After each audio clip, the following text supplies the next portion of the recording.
Here's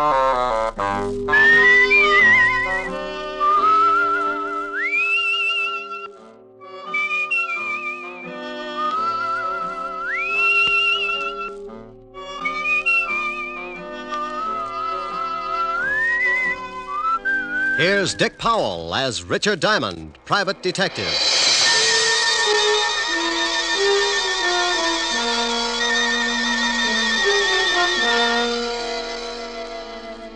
It's 5 o'clock in New York City, and the big neon signs light up the dark office that overlooks Broadway on the corner of 53rd Street.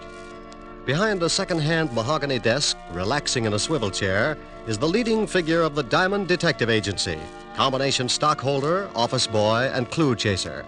He is Richard Diamond, and his mind is on a lovely redhead named Helen Asher, as she sits on a couch talking about things he likes to hear. At this moment, however, another scene is taking place in the wealthy district of Long Island. A long black convertible is just pulling up to an old English mansion, and a curvaceous blonde steps from the car. She is met at the door by her brother. Well, good evening, my dear sister. You're looking simply ravishing. How would you know the difference? Oh, drop dead. You disgusting excuse for a man. Why don't you sober up for 5 minutes and take a look at yourself? I did once. Oh, by the way, our dear stepfather would like to see you in the study. Tell him to go. I already did. Now it's your turn. I don't want to. Now get out of my way, Chris. Suit yourself. But Murray Lang's in there with him. Murray? Did I start your heart going pitty-pat? Oh, shut up. You better go in and protect your money, darling. Bye, jailbird. Sod. I don't care what your plans are. They concern my daughter, and that's enough for me to put a stop to them. You're not going to put a stop to anything. You can't intimidate me, Lang. You're just a cheap, no-good gangster, and your methods are too well known to frighten me. Come in!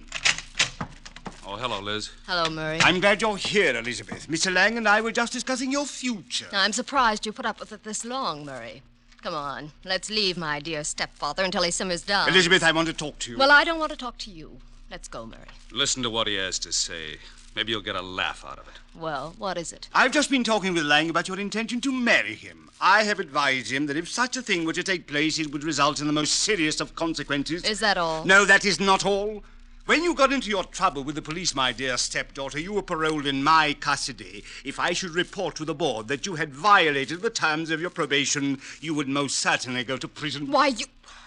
What's the matter? Aren't you satisfied with the salary you collect for taking care of Mother's estate? How dare you, you little Sit snip! down. You look bigger behind a desk. Well, just yell and scream all you want to. After Monday, you better start looking for another source of income. You know very well it's not the money. But your greasy boyfriend here would certainly like to get his hands on it. Look, you, I don't give a hang if you are a midget. I'm not going to stand here and listen to you. Murray. No, baby, I won't take it. I'll wring his scrawny little neck. Go on, lad, go on. It would give me the greatest of pleasure to call the police and have you locked up. I'll fix it so you won't have a head to call anyone with. Murray, leave him alone. Can't you see that's what he wants? Yes, well, Mr. Lang.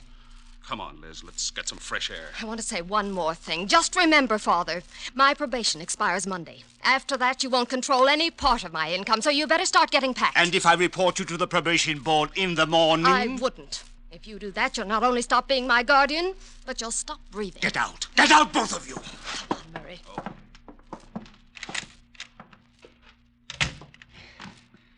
Try to intimidate me. I'll make them both sorry. Detectives. Private detectives, yes. Foreign... here's one. Full-page ad must be doing very well. Richard Diamond, private detective. If you've got a case, share it with me. Richard Diamond. 7.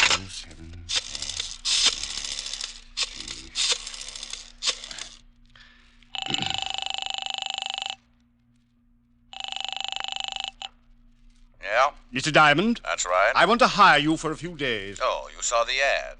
Well, it just so happens I'm available. I can't tell you much over the phone, too many extensions in the house, but it's about my daughter. I'm afraid she's going to get herself into some serious trouble. Well, how old is she? 20. Tell her to wait a year. My name is Chase, Ralph Chase. I live at 82 Maple Drive, Sands Point. Will you come out this evening? $100 a day and dibs on the icebox. I'll see you about 8. Goodbye, Mr. Diamond. What was that all about, Rick? Oh, got a job, baby. When do you start? Oh, yes, you're right. No, Rick. You can start it in the morning. You can't break another one tonight. Now, come on, Helen, baby. A job's a job. And a date's a date. I won't let you break this one. Your car downstairs? Yes, but I can drive myself home. Please, Rick. You promised you wouldn't break another one. Keys in it? Yeah, look. I want to hire you to protect me for this evening. I've been receiving mysterious phone calls, and I'm in fear of my life. Really? You've got to take the job.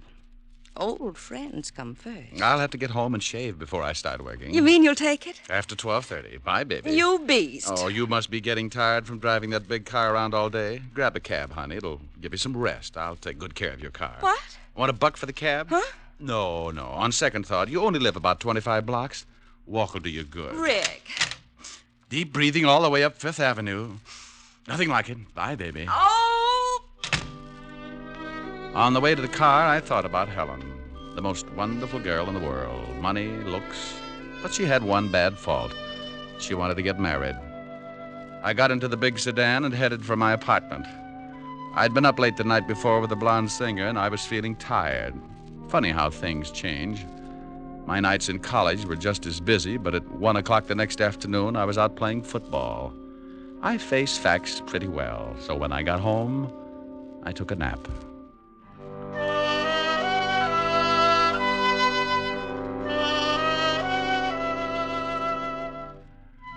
I slept until 7 and got up and dressed. I drove Helen's car out to Long Island, and at 8 o'clock sharp, I was ringing the doorbell of the Chase Mansion. It was a big house, all right. If they built another one like it, Long Island would sink. Well, to someone at me chamber door.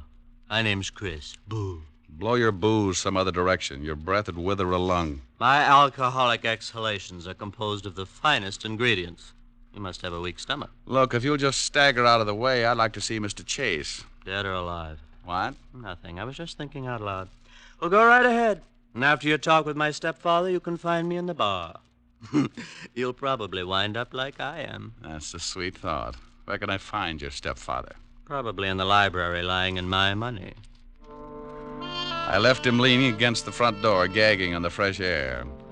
I wandered down a long hallway and a big sitting room, furnished with enough antiques to make the Metropolitan Museum give up in shame. There was something about the place, a heavy quietness, like a bar of gold in a dark room. The shot had come from up ahead, and I tried a couple of doors before I found the room. Mr. Chase! Mr. Chase! In here! Mr. Chase? Yes. Come in and shut the door. I looked over at Ralph Chase crouching behind a desk. He got up slowly, all 5 feet of him. And I tagged him for a guy who would give $1,000 for every inch you could put on his legs. He looked like he could afford to be a mile high. The tall French windows were open at the back of the room, and you could still smell burning cordite. Someone tried to shoot me from the garden. Yeah, I heard the shot. You must be Diamond. That's right. Don't you think you better shut the French doors and pull the drapes before someone takes another shot? Yes, very good idea. You pull the shade diamond. Hey, you can start earning your money right now. You're a little excited, but I'll start to work. Right. Be careful, he might still be out there. Well, I doubt it. I can't see anyone out here. Oh, he just missed me. You can see where the bullet hit the wall. I jumped and hid behind the desk. Didn't you hear him on the porch? No, he must have stood in the soft grass that surrounds the garden. That's a good 10 feet from the house. You're lucky he didn't move in closer. He probably wouldn't have missed. Got any idea who it was? Of course, it was Murray Lang. Murray Lang? The gambler? Yes, do you know him? Well, I used to be on the force. Set him up 6 years ago on a larceny rap. Then you know what he's like. He was in the house this afternoon. We had an argument and he threatened me. An argument with your daughter? Yes, about my daughter. How'd you know? Well, you told me she was getting herself into trouble. She couldn't have picked a better playmate than Lang to get there with. Father, we heard a shot. Not really. Oh, let's go. He's not dead. My stepchildren, Mr. Diamond. Oh, well, lovely. I'm quite alive, so you can both stop looking so unhappy. Does it show? Come on, sis. Let's find the guy who fired that shot. I want to give him a few pointers. Where's Murray Lang, Miss Chase? Yes, he's the man you want. I'm sure he Don't tried be absurd. Murray left 3 hours ago. What are you, a cop? Does it show? You're wearing too much cologne. Come on, Chris. Oh, she's nice. That's Elizabeth. The boy's her brother, Chris. I'd hate to draw straws. I married their mother and raised those 2 brats after she died. The courts appointed me executor of the estate. They don't like you handling their money, is that it? Yes. Since they've been old enough to ask for 50 cents to go to a movie, they've condemned me for watching their interests. You said you were worried about your stepdaughter.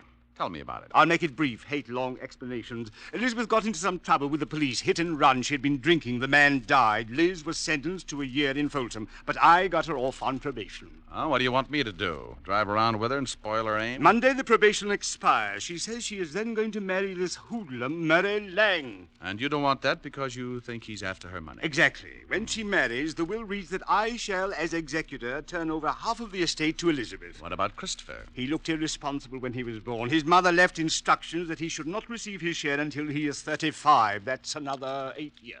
Well, your stepdaughter's old enough to know what she's doing. I can't see how you can stop her. That's what I want you to do. And if I do, you'd be in a pretty good spot. What do you mean, Mr. Diamond? You continue as executor. I can understand you thinking something like that, but believe me, as much as I dislike my stepchildren, I wish to keep them in line for their late mother's sake. Oh. Well, Mr. Chase, I'll take a look around outside. Maybe I can come up with something that'll point out the would-be killer. If it was Lang, you can stop worrying about Elizabeth. Sing Sing doesn't boast a wedding chapel. I went out through the French doors and started looking around on the soft grass that bordered the garden. I had a fat hunch, so I stopped looking and started wandering. I was halfway through the rose bed when I spotted them. It was Elizabeth and the man.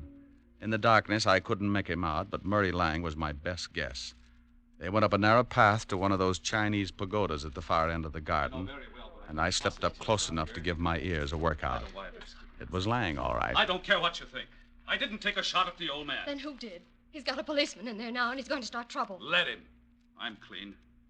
Maybe it was that lushed-up brother of yours. Chris hates him, but he'd never try to kill him. Well, then stop hounding me. Maybe you took a shot at the old boy. Murray! Well, you got a good reason. I'm tired trying to buck the whole Chase household. If you love me, let's take off tonight and get married. Tell the old man to go to the devil. You can certainly wait till Monday. Yeah, but he won't. He's going to cause some kind of trouble and get you tossed into Folsom. He's not going to give up all that money just because you're through with your probation. He probably cooked up that shooting just to get the cops here. Murray, what's going to happen to us? Oh, ask your stepfather. He's been doing your thinking for you. I don't have to. We'll get married Monday. Okay. I'm staying clear of this place till then. But what if there's more trouble? I haven't got anyone to turn to. You worry about it, baby. I got a police record that makes yours look like a merit badge. I was too good a target in the moonlight, so I started back up the walk to the house. As I passed a hedge, I noticed a funny-looking plant that was shoving its way out of the foliage. I'm sorry I did that. It was the Johnny Jump-Up variety, blackbird kind. The guy on the other end of the sap gave it to me right over the eyes, and I went down like a crapshooter making a pass. I rolled over and watched the moon melt and run down in my eyes. Something warm and sticky spread over my face and turned the night red. Yeah, I was bleeding again. I guess I showed signs of recovering, so he started all over. This time he used his foot in my side. Oh. Oh, a couple more kicks in the ribs and in the right place, and he could have whipped up a fast course of Nola. I felt tired, so I rolled up in an old rose bush and went to sleep.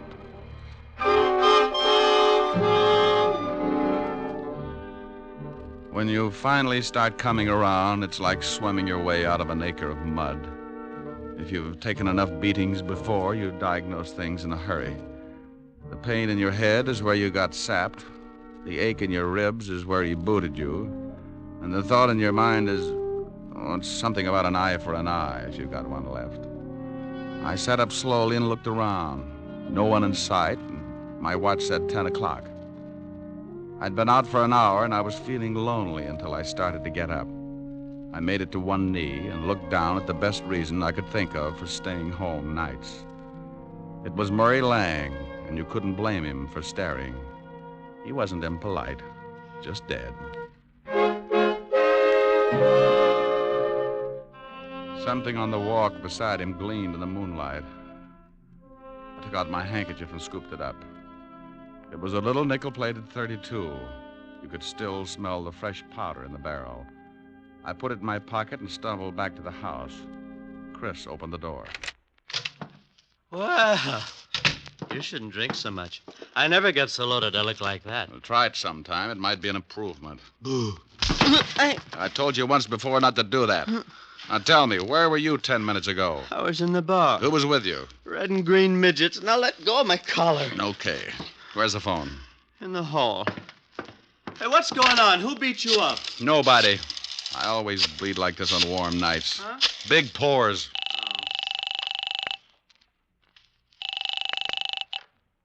Homicide, Sergeant Otis talking. Who taught you how? Did you sit up nights with a parrot? Oh, very funny.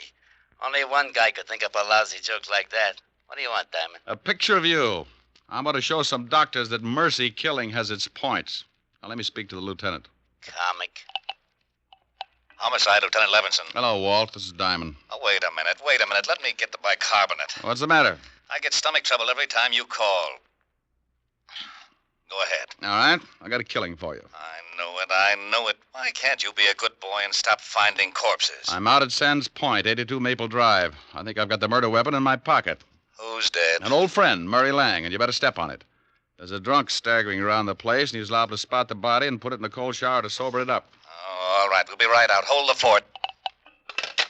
So Mr. Lang's dead. You better stop sneaking up on people, Buster. And you'd better stop telling me what to do in my own house, Mr. Diamond. You sobered up pretty quick. I heard what you said about finding the murder weapon. May I see it? No. It stays in my pocket until homicide gets here. Whose gun is it?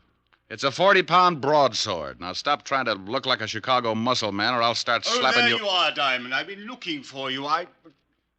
Great Scott, what happened to your face? Someone was giving away hints. Chris, did you have something to do with this? Hardly. Mr. Diamond has a decided advantage over me. He has muscles. I'll be in the bar. What's happened? Where's Elizabeth? I don't know, but her boyfriend's got troubles. He can't explain the hole in his chest. Lang? What do you mean? He's out in the garden. Someone shot him. Is he dead? And if he's not, he's trying awful hard. Then we'd better call the police. That's been taken care of. What kind of a gun do you own, Mr. Chase? You don't think... No, I don't. I just dig around till I come up with something. What kind of a gun do you own? Why, a 45... Now, wait a minute, Diamond. If you've got any ideas about this murder, you'd better wait until the police get here. Now, look, Chase, I've been insulted in your house, had the air let out of my ego by your beautiful stepdaughter, and beat up in your garden. That's a full night's work, and now I'm on my own time. Where can I find Elizabeth? I don't know. She may be up in her room. Oh, where is it? End of the hall, head of the stairs, first door. Thanks. It's beginning to rain. What about Lang's body? Well, if he catches cold, call me. I went down the long hallway to the foot of a massive staircase. The only light was the one burning in the room I just left. I looked over my shoulder and saw Mr. Chase framed in its dim glow, watching me. In that moment, I thought who Chase reminded me of. A triangle hat, his hand in his vest, and Napoleon had a twin. I went up the stairs 2 at a time. Yes? Pardon me for barging in, but some guy in the garden just beat all the bashfulness out of me. How dare you? You get out of my room. You better put on something a little warmer, honey. That thing would start a Harry-Carey epidemic in Boston. What do you want? Yeah. What did you do after Lang left you in the garden? What? Big ears. I overheard everything you said. I see someone pushed your face around. It's an improvement. Did Murray catch you eavesdropping? Well, if he did, he won't have much time to gloat. What do you mean? If you've done anything Aren't you to Murray... getting ready for bed a little early? I don't know what you want. I don't have to answer any of your ridiculous questions. Now, if you don't turn around and get out of here... What's the matter, baby? The drawer empty? Lose something? No. Maybe this is it. Where did you get that gun? It was lying in the garden beside your boyfriend's body. Beside it. That's it, lover. Now sit down and relax. Is Murray dead? Like Jimmy Fiddler's gossip column. Didn't you hear anything after Murray left you? Oh, no. I was crying and I ran back to the house and came up here. Is there another way back to the house besides the path that Murray took? It's one that leads to those outside doors. I came right to my room. Please leave me alone. This is your gun, isn't it? Yes, but I didn't do it. I didn't. Murray and I were going to be married Monday. Ballistics will probably show it's the one that did the job. You better tell me everything you know. I don't know anything. I didn't shoot Murray. Someone stole my gun from the drawer. Oh, please find out who did it. If they hold me, I'll go to prison anyway. Please, Mr. Diamond, please. It's going to be tough if this is the gun. I'm pretty sure it is. You could still smell the powder when I... The powder. What's the matter, Mr. Diamond? Huh? Oh, nothing. Look, You stay in your room. Maybe I can do you some good. I promise you'll stay here. Sure. I'm not going anyplace. And try and snap out of it.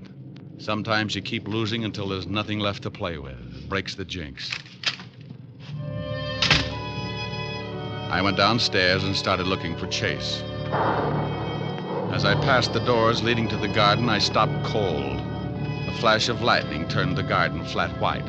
Someone was standing over what was left of Murray Lang.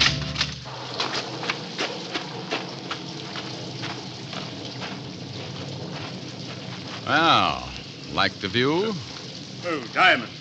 I was just looking at the body. I talked with your daughter. She says the gun that killed Lang was hers. What? Claims they had an argument, but won't admit she shot him. Oh, no, I can't believe it. Certainly she had no reason. Unless... Unless what? Well, unless she found out Lang was just after her money. Well, that's possible. Anyway, if she did do it, I still can't figure who worked me over. Maybe it was Lang. You told me yourself he didn't like you. Maybe it was Elizabeth. Oh, no. It would have to be somebody very strong. She might have kicked you, but never could she have hit you hard enough to crack your head open like that. Yeah, tell me, when does Elizabeth come into her money? Why, at the end of the probation.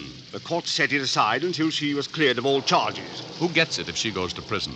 Well, I'm the sole executor of the estate, but she's not going to jail. She didn't do this thing. I'll get the best counsel in the country. I'm sure you will. Tell me something, Chase. It's pretty obvious that my face got pushed around, but how did you know my ribs got the same treatment? What? It doesn't show. It just hurts. Why, well, you told me. What are you getting at, Diamond?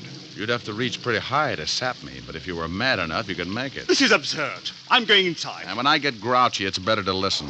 I'm liable to use you to make the flowers grow. Go ahead, Mr. Diamond. I'm listening. Well, everybody in this house has some sort of motive for killing. With Elizabeth, it could be the old story of a woman scorned. With your lushed-up stepson, he could want to put the blame on his sister so he'd get more than his share of the estate. And we certainly know you stand to profit if Elizabeth goes to prison, because you retain custody of the family fortune. I'm getting wet, Mr. Diamond. Everybody's story's weak, but only one of them doesn't stand up. You said earlier this evening someone tried to shoot you from outside your library. Of course they did. You have the shot and saw the bullet hole. That's right, I did. But you told me he was standing outside the room by a good 10 feet. Nothing to say, Chase? You're trying to catch me up in something. Oh, you are so right. Now, when I walked into that room, I could still smell burning cordite. To smell fresh gunpowder like that, the gun would have to have been fired outside the room. You staged it, so I'd think someone was trying to kill you. Is that all, Mr. Diamond? Outside of the slip you made about kicking me in the ribs. Now, let's go inside. I don't think so, Diamond. Oh, that the 45 you were telling me about? Yes. Go ahead, make a try for it. I'm going to show you how it works. You kill Lang with your stepdaughter's gun, and you're going to collect the money if she goes to prison. Oh, you're a slob. My stepdaughter could easily kill 2 men tonight. You're in a spot. You can't shoot me with that 45 and make it look like the same person killed Lang, too. So you've got to get the 32 in my pocket. Give me Elizabeth's gun, Diamond. You try and get it, Chase. Why, you... Rick, are you out there? Better give it up, Chase. That's the law. He eats little men like you. Out there, Lieutenant. Drum said he saw him go out. Rick! Stay right there, Diamond. Another killing won't matter if you try and stop me. For Pete's sake, if you're out there, Rick, answer me. I'm getting soaked. Just keep your mouth closed, Diamond. I'm getting out of here. You'll never make it, Chase. They'll pick you up inside of an hour. Not if you're too dead to tell them. Yes, that's it. If I kill you, I'll eat at least have... You should watch your step, Chase. Keep your head down, Lieutenant. Somebody's smashed. Shut up, Otis, and get out from under that bench. Rick! Over here, Walt. What's going on, Rick? Who's doing all the shooting? Oh, we took turns. He was just going to kill me when he tripped over the body of his first victim. I used this 32 in my pocket, shot him twice. He's dead, Lieutenant. Give me my baking soda, Otis. Here, yelled him. Don't look so unhappy, Rick. He was going to kill you. Oh, I'm not unhappy. I'm just sore that I didn't have time to take the gun out of my pocket. I ruined a darn good coat.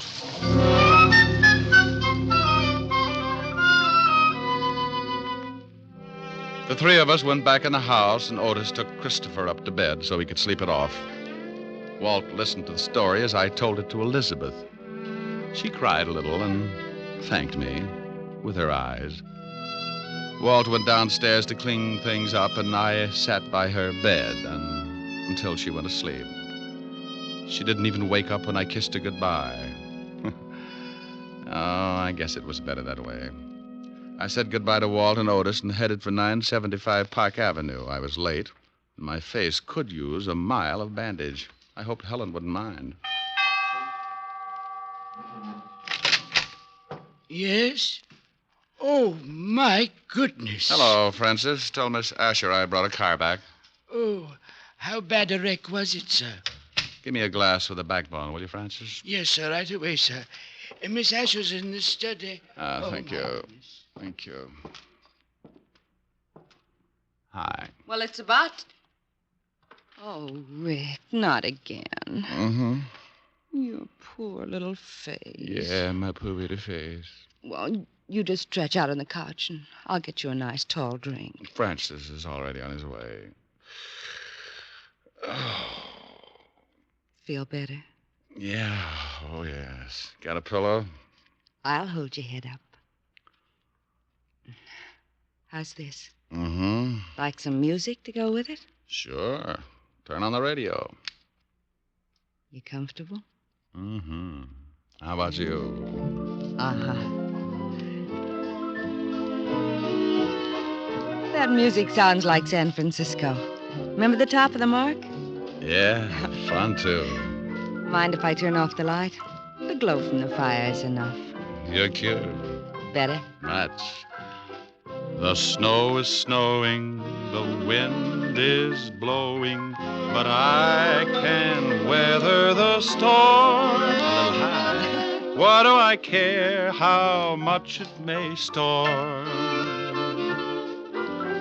I've got my love to keep me warm. Mm-hmm. Me. I can't remember a worse December. Just watch those icicles fall. What do I care if icicles fall? I've got my love to keep me warm. I like your singing, too. Thanks. Off with my overcoat, off with my glove. I need no overcoat. I'm burning with love. My heart's on fire.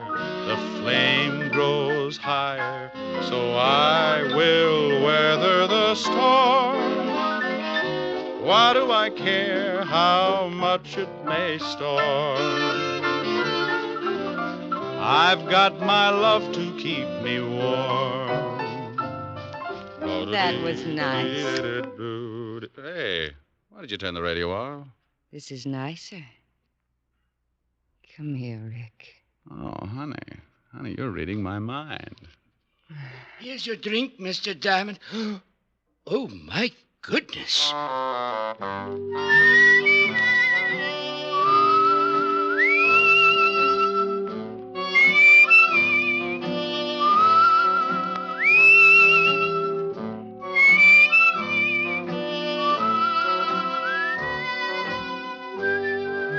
You have just heard the fourth of a new series, Richard Diamond, Private Detective, starring Dick Powell. Helen was played by Virginia Gregg, Lieutenant Levinson by Ed Begley. Also in our cast were Wilms Herbert, Betty Moran, Jay Novello, Jack Edwards, and Tal Avery. Music was under the direction of David Baskerville. Richard Diamond is written by Blake Edwards and directed by William P. Rousseau.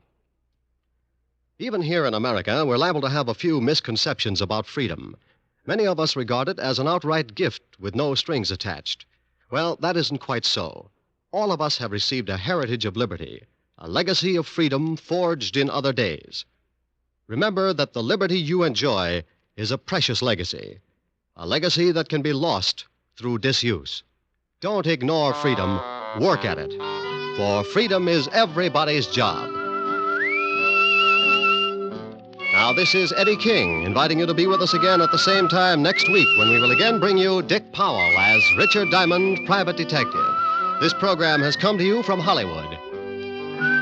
This is NBC, the national broadcasting company.